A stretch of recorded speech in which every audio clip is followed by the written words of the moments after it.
ये आकाशवाणी पटना है। अब आप अभिषेक दास से प्रादेशिक समाचार सुनिए। पहले मुख्य समाचार। प्रदेश की 25,000 किलोमीटर ग्रामीण सड़कों का पुनर्निर्माण, उन्नयन और नवीनीकरण किया जाएगा। अगले वर्ष मार्च महीने तक ध्वस्त हुए 600 पुल पुलियों का किया जाएगा निर्माण। निगरानी जांच ब्यूरो ने नियोजित शिक्षकों के शैक्षणिक प्रमाण पत्रों की जांच पूरी की। 2,768 आरोपी शिक्षकों के खिलाफ दर्ज किया गया मामला।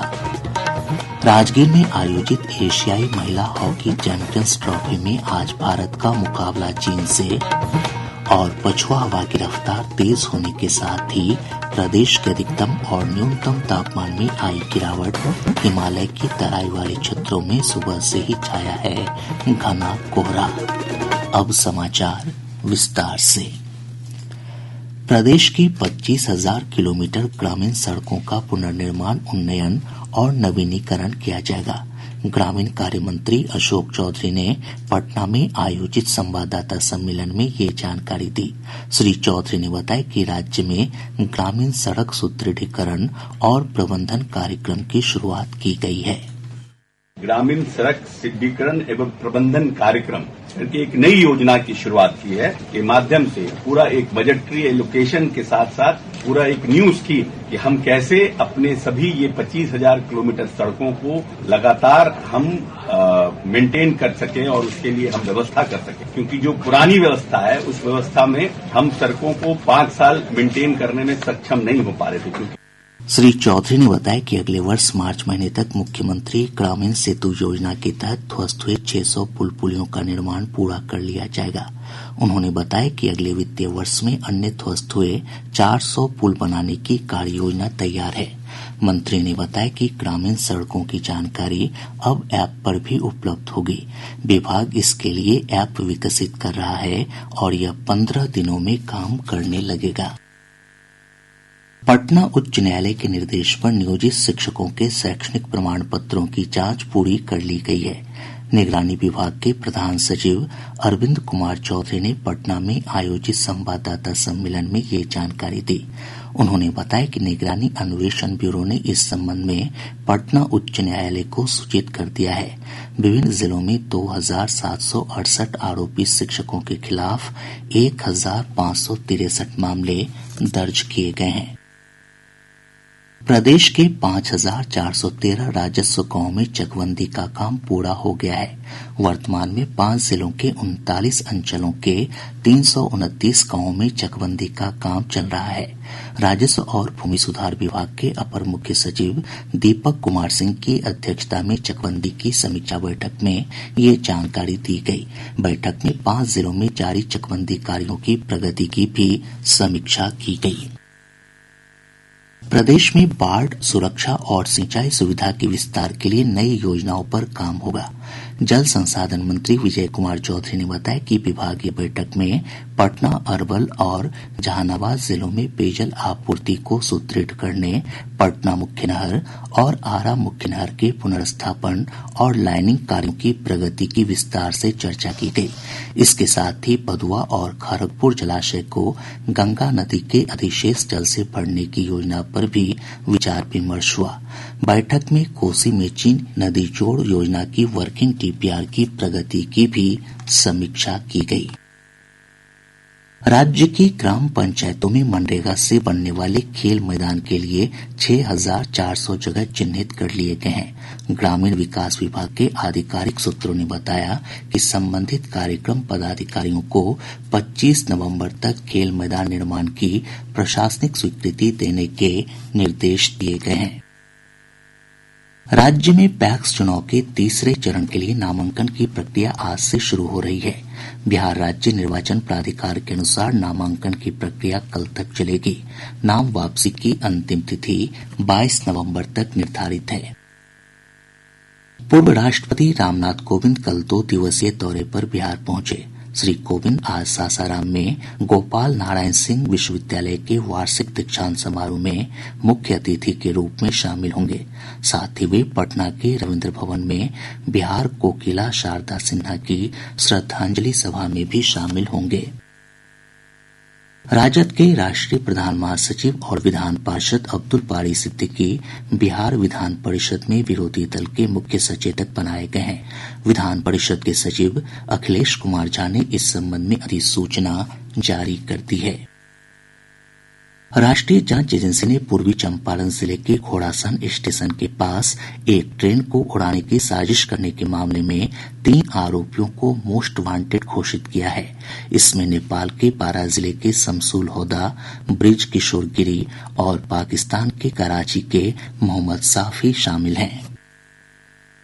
पटना के शास्त्रीनगर थाना क्षेत्र अंतर्गत आसरा गृह की एक और बच्ची को बेहतर इलाज के लिए पटना मेडिकल कॉलेज अस्पताल में भर्ती कराया गया है। उसका आईसीयू में इलाज चल रहा है।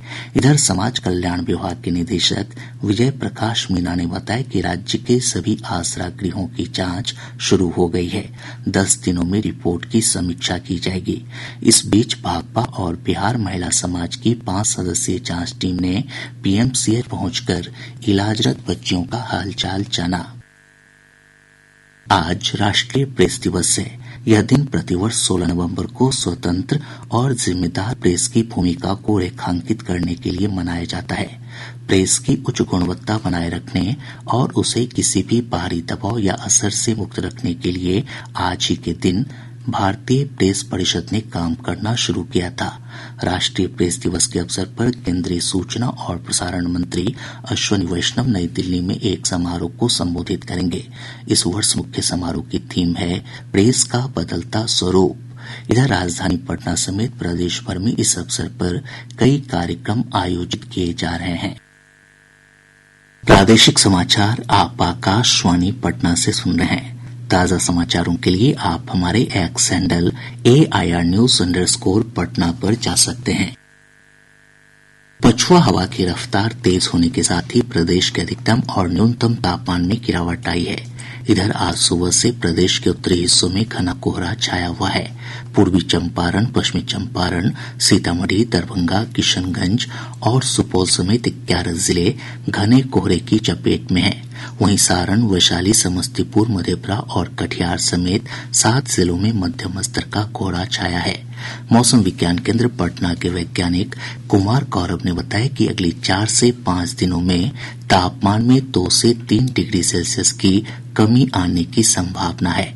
वहीं हिमालय की तराई वाले क्षेत्रों में सुबह के समय घना कोहरा छाया रहेगा। मौसम विश्लेषण के अनुसार प्रदेश के तापमान में अगले 4 से 5 दिनों में 2 से 3 डिग्री सेल्सियस की क्रमिक कमी होने की संभावना है। अगले 2 दिनों के दौरान प्रदेश के हिमालय की तराई के जिलों में सुबह के समय घना से बहुत घना कुहासा एवं उससे सटे जिलों में मध्यम से घना कुहासा, जबकि प्रदेश के शेष भागों में सुबह के समय हल्के स्तर का कुहासा अथवा धुंध छाए रहने का पूर्वानुमान है।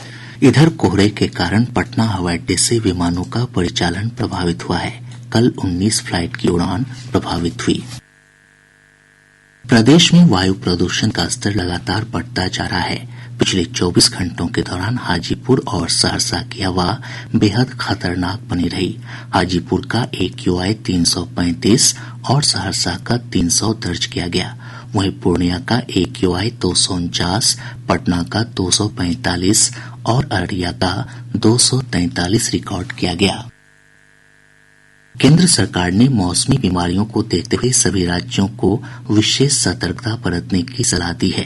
केंद्रीय स्वास्थ्य मंत्रालय ने इस संबंध में सभी राज्यों के स्वास्थ्य विभाग को दिशा निर्देश जारी किया है। दिशा निर्देश में कहा गया है कि सांस लेने में तकलीफ से जुड़ी बीमारियां सामने आ रही हैं। इससे बचाव के लिए अस्पतालों को कोविड जैसी तैयारी रखनी होगी। मंत्रालय ने अस्पतालों से वेंटिलेटर और उपलब्ध दवाओं से संबंधित रिपोर्ट भी तलब की है। राजगीर में आयोजित एशियाई महिला हॉकी चैंपियंस ट्रॉफी में आज भारत का सामना चीन से होगा। मैच शाम 4:45 पर शुरू होगा। पिछले मुकाबले में भारत ने थाईलैंड को एक तरफा मुकाबले में 13-0 से पराजित किया था। वहीं चीन ने जापान को 2-1 से शिकस्त दी थी। इस टूर्नामेंट में दोनों ही टीमें अब तक अपराजय हैं। अन्य मैचों में आज 12:15 बजे मलेशिया का सामना जापान से और 2:30 बजे कोरिया का मुकाबला थाईलैंड से होगा। बिहार के वैभव सूर्यवंशी आईपीएल की नीलामी के लिए शॉर्टलिस्ट किए जाने वाले दुनिया के सबसे कम उम्र के क्रिकेटर बने हैं। उनकी उम्र 13 वर्ष है। वैभव का चयन अंडर-19 टीम में भी हुआ है। वे इस सत्र में बिहार के लिए रणजी ट्रॉफी सीनियर राज्य टीम के लिए भी चुने गए हैं। पटना से सहरसा के बीच चलाई जा रही अनारक्षित स्पेशल ट्रेन का परिचालन अब 19 दिसंबर तक किया जाएगा। पूर्व मध्य रेलवे के मुख्य जनसंपर्क अधिकारी सरस्वती चंद्र ने ये जानकारी दी। बिहार विद्यालय परीक्षा समिति ने अगले वर्ष होने वाली इंटरमीडिएट और मैट्रिक की वार्षिक परीक्षा के लिए परीक्षा फॉर्म भरने की तिथि बढ़ा दी है। छात्र अब 23 नवंबर तक विलंब शुल्क के साथ फॉर्म भर सकते हैं। पश्चिम चंपारण जिले के जयसिंहपुर के मिश्री टोला में पुलिस ने छापेमारी कर 10 किलो से अधिक चरस के साथ 3 तस्करों को गिरफ्तार किया है। गिरफ्तार तस्करों में एक महिला भी शामिल है जो नेपाल की नागरिक है। कटिहार जिले के पोठिया थाना क्षेत्र के खैरा सम्मेली से पुलिस ने वाहन जांच के दौरान 108 किलो गांजा के साथ एक तस्कर को गिरफ्तार किया है।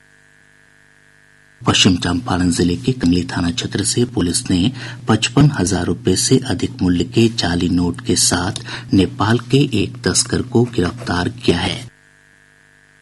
अब पटना से प्रकाशित प्रमुख समाचार पत्रों की सुर्खियां। आज के सभी समाचार पत्रों ने भगवान बिरसा मुंडा की 150वीं जयंती समारोह से जुड़ी खबर को प्रमुखता से प्रकाशित किया है। हिन्दुस्तान ने प्रधानमंत्री नरेंद्र मोदी के बयान को प्रमुखता देते हुए लिखा है, जिसे कोई नहीं पूछता उसे मोदी पूछता। प्रभात खबर ने इसी समाचार को सुर्खी बनाते हुए लिखा है, जमुई में पीएम ने बिरसा मुंडा की जयंती पर 6,600 करोड़ रुपए की योजनाओं का तोहफा दिया। दैनिक जागरण ने लिखा है, बीपीएससी से प्राथमिक और मध्य विद्यालय में 38,900 शिक्षकों का हुआ चयन।